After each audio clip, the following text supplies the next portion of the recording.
Yo, we got somebody who is one of the most talented writers, producers, has been through the most turmoil, and you have to applaud the way he just doesn't stop. That's facts. It's like the Energizer bat on Bunny out here.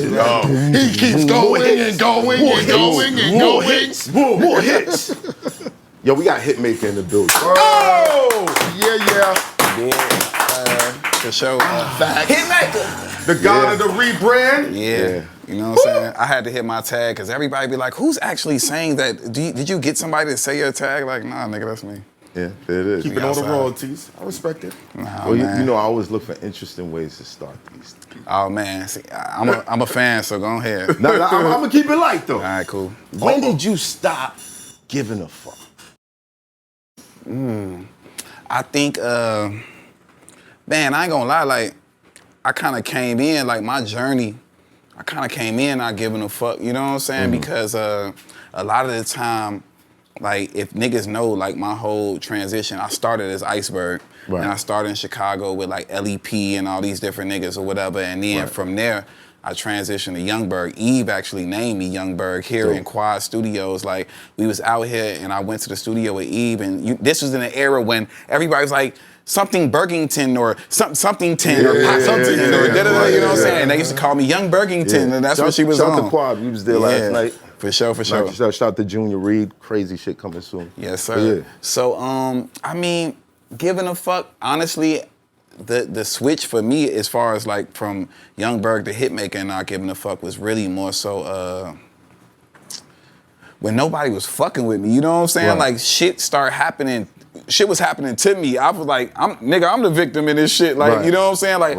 how can you turn your back on me? Because I never really faulted. Like, all my hits, every song I had as an artist, number one. 3 number ones in a row. You know what I'm saying? So some shit started happening to me, and then at that point, I was just like, you know what? They don't want the product from me. And I was thinking about like Frank Lucas with Blue Magic and all this other shit, you know what I'm saying? So I gotta figure out a way to spin this off, but a lot of niggas didn't know that I was writing and producing all my own records as an artist. Right. So, but at that point, it wasn't like a big deal to be like, man, I was on ecstasy, I was getting so much pussy. I was just in a mode, like I'm 19, 20 years old, you know what I'm saying? Like I've been wanting this my whole life. It was like an ecstasy era, I'm realizing. It was. Yeah, this is just, everybody was lit. Meth was in here talking about that shit. Bro, I ain't gonna lie, you said meth, like look, damn, to take it back, I was young, I went to LA to the crazy shit is this gay dude named Joe Exclusive who was Eve, a fucking stylist at the time. Right. He knew LEP and the street niggas from Chicago, so we all flew out to LA to meet DMX and to do their showcase around us, whatever, and we went to What These Bitches Want from a nigga video shoot. Right. And like I got there and like it was at the Paramount lot, in LA, and we in there and I'm just chilling and like the stylist introduced me to DMX, like DMX, this is Iceberg, blah, blah, blah. Right. And he was like, yo, shorty, I'm gonna go do this. And he opened his hand, and there was a whole bunch of weed in that shit, and he had like 2 bitches with him. He like, I'm gonna do this, and I'm gonna be back. And he got on this trailer, and he came back, and they put me in a trailer, and he was like, we're not gonna ease past that. He made you roll up. No, he rolled up, but because I'm 13, I'm like 4'4". Like, you know what I'm saying? Like, I'm like a kid. Like, 13. So nigga, I was like 13 years old. And he handed you a bunch of weed. Yeah, he handed me some weed, and then he showed me his weed too. Right. So, and I ain't gonna lie, like I was getting booted up then. Like I was smoking, drinking, the whole vibe so at 13. Like, you know what I'm saying? So the nigga put me on the trailer, and he was like, yo, spit something for me. And I was like, I stick on up in the fit with the tent, smoking film, so they hemp, y'all better repent because you fall, my brother get sent. I mean, I'm like on some Twister type shit, right? You remember it? Yeah, that's the exact rhyme that I spit for him or whatever. And he was like, hey, yo, shorty, I don't know what the fuck you just said. Oh, shit. So he like, slow it down for me, like, give me another one. And I was like, fuck the law, just bubble up and cut the raw. And when a tray cock back, it'll bust your jaw, flooding my wrist. I'm sipping on a bucket of Chris, these nuggets, they glitz, the same niggas stuck at they bitch. So like, I was like a little young nigga, like spitting that type of shit, and the whole trailer went crazy. Ah! Yeah. After that, he was like, shorty, I'm gonna sign you. It's not gonna be fast. but I'm saying. Yeah. And I was like, oh, hell yeah. Like, damn, you gotta think, like, I was a kid, so this is the year that he dropped the 2 albums in the same year. That was So, 2000. like, I just asked my dad to buy me Flesh of My Flesh, Blood of My Blood for Christmas, and now I'm in front of this nigga, you know what I'm saying, rapping for him. So bring it all the way back home to Method Man. This is the craziest thing ever. This how circle, like the stories come full circle. They put me in a car, like X was like, yo, shorty, we leaving. We finna go to the show. We going to Brandy's show. I'm like, oh, okay, like, you know what I'm saying? Whatever. Yeah. They put me in a car, X was driving, Method Man was in the front seat, Ali was in the back seat, and I was in the back seat with Ali. And I'm talking about this nigga X swung down a 405 like a fucking madman, nigga, swinging, swerving.